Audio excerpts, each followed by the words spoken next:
What's going on, YouTubers? It's the Natural Born Thriller, and welcome everyone to All Elite Wrestling Review, the show from November 20th, 2019. This will be your AEW Dynamite results, and it took place at Indianapolis, Indiana. Your commentators, as usual, are Tony Schiavone, Tony Schiavone, Excalibur, excuse me. I'm thinking about another company, Impact Wrestling. And good old JR, Jim Ross. So again, Tony Schiavone, Excalibur, and Jim Ross. There you go. The show opened up with Nick Jackson versus Rey Fenix. And the opening match was a great match. Both looking good, especially Rey Fenix. In the end, it was Rey Fenix winning with the spinning muscle buster. After the match, Nick Jackson pulled out his hand for a handshake to Rey Fenix. Rey Fenix decided to not shake his hand and leave. And that's something I've never seen Rey Fenix ever do before. You know, for someone who's influenced to his hero, Rey Mysterio Jr., I never thought that Rey Fenix will stoop to that level where he's not gonna be shaking hands and not gonna be showing any sportsmanship. He's basically being cocky and arrogant and entitled that, yeah, I beat you and I'm not shaking your hand. Wow. Carl's booed. You know, which is it's a right call there, in a way, because you know, Rey Fenix is a heel along with Pentagon Jr. I mean, if you guys haven't figured that out yet, based on how the Lucha Bros has been booked, or you know, for this past few weeks, since coming to AEW, they're heels. Deal with it. Then we get Britt Baker versus Hikaru Shida. Hikaru Shida. Excuse me. Now, I'm assuming this was a match that it was going to mean that one of these two is going to be up in line for an AEW Women's World Championship match against Riho. And that being said, this match itself ends up being pretty good. And Shida ends up winning the match with the running knee strike. And yeah, so Hikaru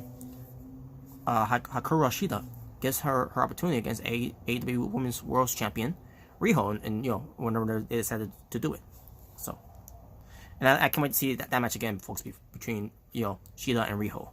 They wrestled each before back in at All Out, and this time it will be different because it's going to be for the AEW Women's World Championship whenever they decided to book that match.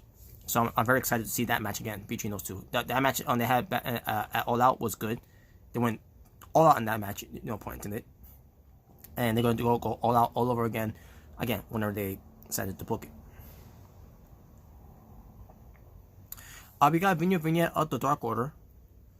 They're walking into a subway, checking the glasses. Another guy bumps into them, you know, on purpose basically, and steps on the glasses. They laugh at him and walked away.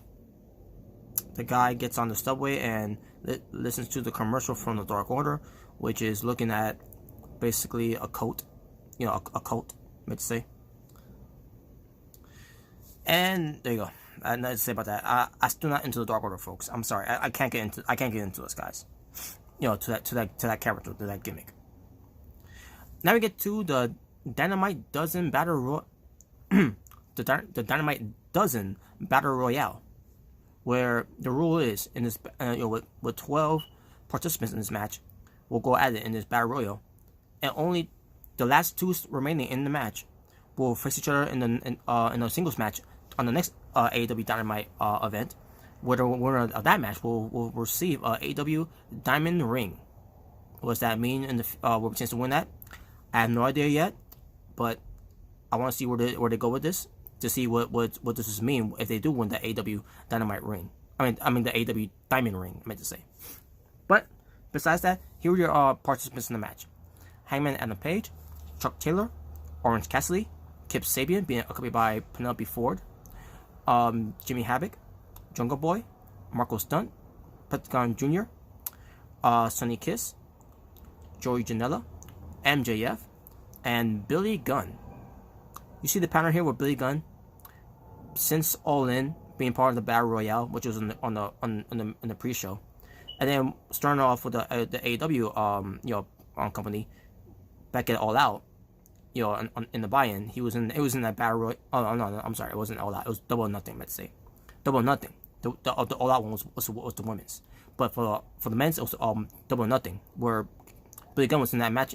Since the battle royale, Casino Battle Royale, and here we go again with another battle royal. This time on AEW Dynamite, this time on TV this time, and where people could see, and Billy Gunn once again.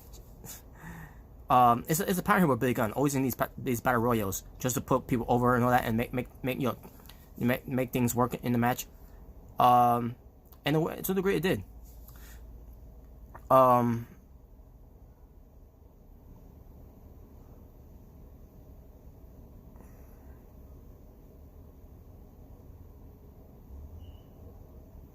So here's what happened in this match, by the way. Match itself, I thought it was decent. But Phoenix comes out, and it was actually Christopher Daniels in the Phoenix costume to distract Pentagon Jr. as he gets dumped out of the ring. Sonny Kiss, he twerked, which is kind of expected, because of his sexuality, which it's whatever. To me, it's whatever now. But he's twerking to the Billy Gunn. And Jeff tosses him out basically tosses Sonny Kiss out of the ring, which some fans probably did like that, that don't like Sonny Kiss. But for the fans that do like Sonny Kiss, they booed. Me, I'm indifferent. But Big Gun sends Marco Stunt out of the ring. Jimmy Havoc was stapling everybody until he got eliminated. Cause I can't remember how he got eliminated though. But he missed a staple gun on everyone, basically, especially the Billy Gunn. Joey Janela got eliminated by Shawn Spears, was not even in the match, as Joey Janela was on the top rope, and because he was on top rope, that will consider him being eliminated out of the match, because if it's got to go over the top of the ropes. So Shawn Spears comes out of nowhere and eliminates Joey Janela. So that feud still continue on, by the way. So hey, at least getting a proper build, unlike what they did for what pertains to these two friends each other at Full Gear. So Billy Gunn is taking out everyone, punches after punches, and meanwhile, Orange Cassidy throughout the entire match was sitting by the ropes, doing absolutely nothing, because that's his gimmick. That's his gimmick. That's his character. He's lazy. He's let everyone do all the work, and no one is paying any attention to him, and also, he decides to now get involved. He goes scoring up against Billy Gunn, and by the way, Billy Gunn is taller than him. By the way, yeah. So basically, Orange Cassidy, he's not that tall as I thought he would. I mean, he's not that tall as I thought he was. So I'm pretty sure his body is the same size like Jason Solomon from Solomon Monster Sounds Off. But Orange Cassidy does his thing, to play kicking to Billy Gunn. And he's going to do his powerful kick. Also, MJF cuts him off and toss him out of the ring. Billy Gunn and MJF starts fighting.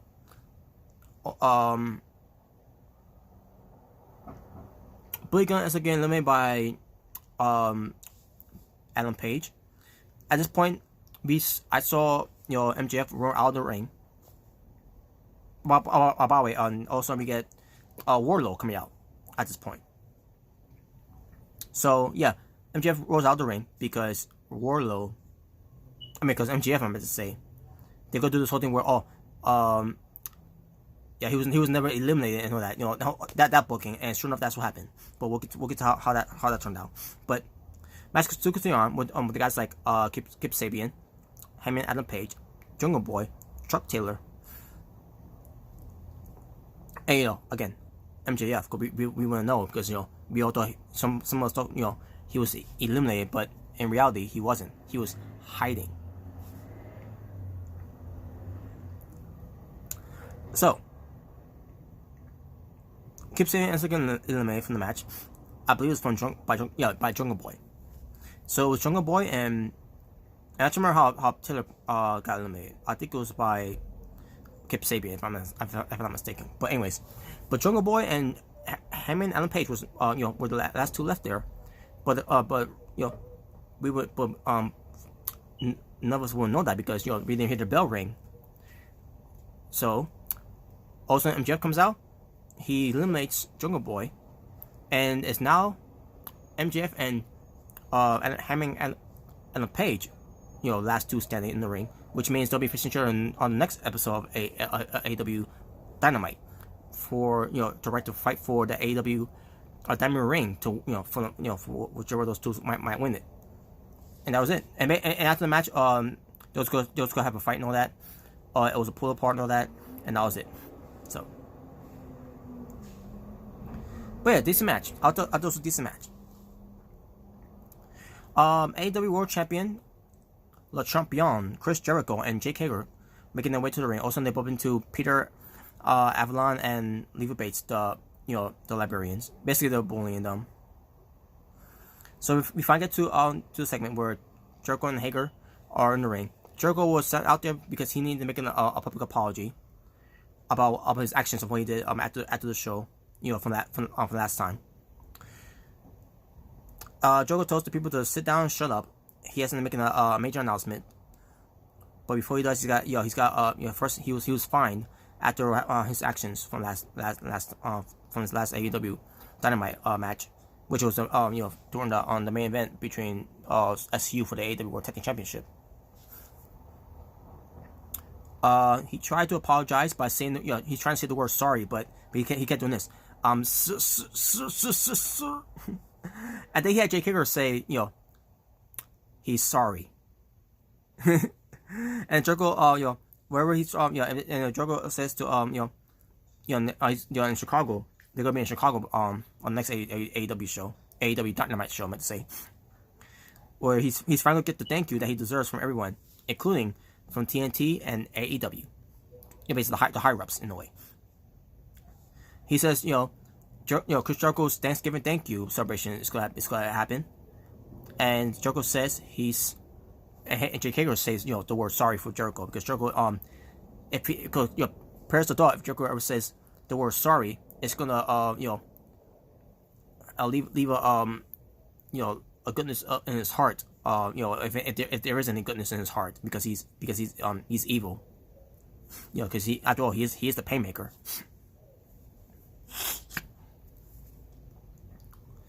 So it was nice. Also, we get SU coming out to interrupt. Scorpio Sky gets on the mic and says, and when I say SU, that means the entire SU. Scorpio Sky, Frankie Kazarian, and Christopher Daniels. Excuse me. So Scorpio Sky said, it takes a lot of Jericho to come out and apologize for what he did, and says that Jericho forgot to mention this one thing, why he threw this tantrum. Why he was losing his mind on that, and because he beat the AEW World Champion, not only to retain the AEW World Tag Team Championships, but also he beat the AEW World Champion in the middle of that ring. And the crowd were chanting, "You got pinned," and all that and everything. And Sky says, his phone was blown up that he beat Jericho, and then he said even his old crush Melanie, I meant to say, called him up and called him out. And then Jericho says something about he wasn't embarrassed, and he says he's seen Melanie, she's gained a lot of weight since high school. And then and that's a response there by Scorpio Sky. He says, I like a bit. This is what he said after Jericho made that remark. Scorpio Sky in response said, I like big butts and I cannot lie. I should know what that song is. The reference to that song. So, what was this about? Scorpio Sky basically was challenging was egging on Chris Jericho to challenge him to a match, and also egging him on to challenge him for the AEW World for the World Championship. It was kind of hokey in a way, but at the same time, it was whatever. And Jericho, so it was official. They made it official. Also, Jericho cheap shots Scorpio Sky. And then also they start fighting. Also, we get the rest of the Inner Circle coming out to beat them up. We get a couple of guys coming out to stop it, like a Marco Stunt, a Jungle Boy. Oh, yeah, also Michael Nakazawa, and Brandon Cutler coming out too as well. All of a sudden, and again with Marco Stunt and Jungle Boy coming out. Also, we get Luchasaurus coming out, and we see Luchasaurus and Jake Hager staring at each other. A teaser that they're gonna do a program pretty soon. And Jake Hager backs off, and that was it. And obviously for that segment, the segment was good. I thought it was good. It was good. Despite the whole thing with Trick and Jericho for this whole thing was to set up this match between Scorpio Sky and himself. Because remember this, by the way, I need to bring this up. Ever since Jericho won the AEW World Championship back in All Out, when he did the backstage thing where he's trash talking to everyone, to the Young Bucks, to Brian Pillman Jr., to some guy say what's your name and all that, and he's basically insulting him, and they said Peter Avalon, you shows him that, and then he says to Scorpio Sky, that you'll never get a shot at this, idiots. And then the whole thing with a little bit of the bubbly, that whole thing. So Jericho said on Scorpio Sky at one point that he'll never get a shot at this, and here we are, Scorpio Sky, because he did pin Chris Jericho. He is getting now the shot at that. So who's the idiot now, Jericho? Just saying. But anyways, Marco Stunt, I'm sorry, not Marco Stunt. Luchasaurus meant to say, excuse me. He stays. After the segment was over, because he has to face Peter Avalon, being accompanied by Leva Bates, and Luchasaurus wins with a roundhouse kick, and that was it. Match lasted what, 5 seconds, I guess. Or 8, whatever. Yeah, well, I don't get it. Next, we get to Private Party versus Proud and Powerful, Santana and Ortiz. About Private Party, Isaiah Cassidy and Mark Quinn. This match was dedicated to the fallen friend of theirs.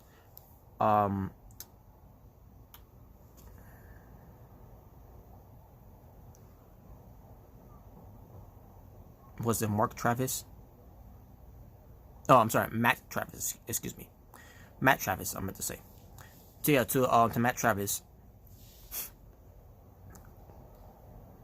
Why was I thinking Mark Travis for? I don't know, but it's Matt Travis. Matt Travis. This match was dedicated for him. Of his memory after his unfortunate passing. So, and it was a right fitting too for the Private Party. Versus Santana and Ortiz, because both of these teams, has done a lot for House of Glory, and this is why they're doing this for Matt Travis. Matt Travis is best known to be in House of Glory, and still was being best known of it until unfortunately his passing, which is injustice. What happened? It shouldn't have never happened. The one driving the dump truck made a illegal turn. Is what is the reason why that Matt Travis is no longer with us. So in respect of this, Santana Ortiz, along with the Private Party, we're dedicating this match to Matt Travis. Yeah, they had a T-shirt, in loving memory of Matt Travis, and a picture of him, basically have a T-shirt custom made. I'm pretty sure it was made by representatives to House of Glory. So as far as this match was, it was pretty good. And it's supposed to be a dedication to Matt Travis, and also you got Nick Jackson running in to cause Proud and Powerful the loss, the win here, because Proud and Powerful were about to win here, because there was going to be some the load of sock onto the Private Party, but because Nick Jackson got involved, that didn't happen. And I said to myself, okay, this is supposed to be a match that's supposed to be dedicated to Matt Travis. The least that AEW could have done is let these two teams, have at it out in the outside in the verses, because it's supposed to be dedicated to their fallen friend, the fallen brother, and Matt Travis. So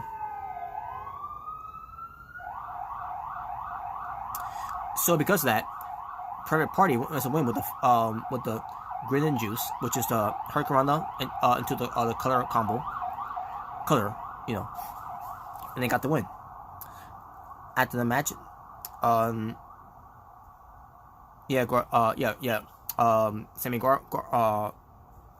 Guevara, Santana and Ortiz, yeah, they recover. They start beating them down. Also, we get the returning of Dustin Rhodes, with a cast on, taking them out, and they, and the faces stands tall as as the inner circle retreats, and that was it. Kenny Omega is working out. There was a camera there, and you have Michael Nakazawa there. So he's not a promo guy. He's nor he's a hardcore guy, but he's been doing things he hasn't done previously. Omega says that people feel like he lost his marbles, and feels like he came from a losing it came from the losing from Pac, and says that he's getting ready to face him, to get revenge and all that, and there you go. Now, here's the funny thing about this whole thing with him working out. Them dumbbells, I mean not the dumbbells, on the weight, on the weights that they're putting in the bars. What, it was like about what, 5 pounds or maybe 10 pounds, and then it was weird. It was weird. He was acting like it was heavy, like. I didn't understand that at all, but whatever. But I'm pretty sure Jim Cornette's gonna probably crap on him for that one. And finally, the main event: Jon Moxley versus Darby Allin. Darby Allin had a cool entrance. First of all, they play a video package of Darby Allin put in the buy bag that says Moxley, and he was being carried in that buy bag by personnel, securities, whatever you want to say. And then he comes out. He's doing the buy bag, and he takes himself out of the buy bag after he's been placed down on stage, and then he takes the buy bag with him, rolls down with his skateboard. Cool entrance. That was a cool entrance. And then Jon Moxley comes out, and we get the match between the two, and it was a damn good match. I mean, there was about 1, maybe 2 botches that happened in the match, but other than that, great match. This was a great match I saw between Moxley and Darby. At one point, Moxley put Darby Allin in a buy bag. Referee couldn't take it anymore. He took Darby Allin out there because it's only too much for Darby Allin to take and all that. But this ends up being a very good match. And in the end, Jon Moxley gets the win on Darby Allin after give him the paradigm shift off the second rope, basically an avalanche paradigm shift, spiked him and gets a 3 count. So your winner, Jon Moxley, to end the show for AEW Dynamite. I just love the match. That was a great main event match, and that was a great way to end the show.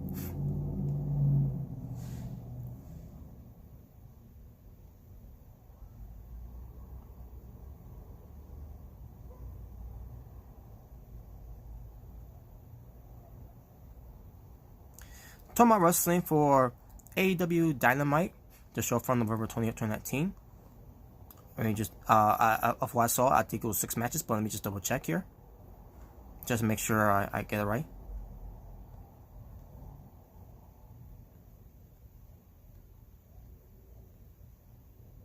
Six matches.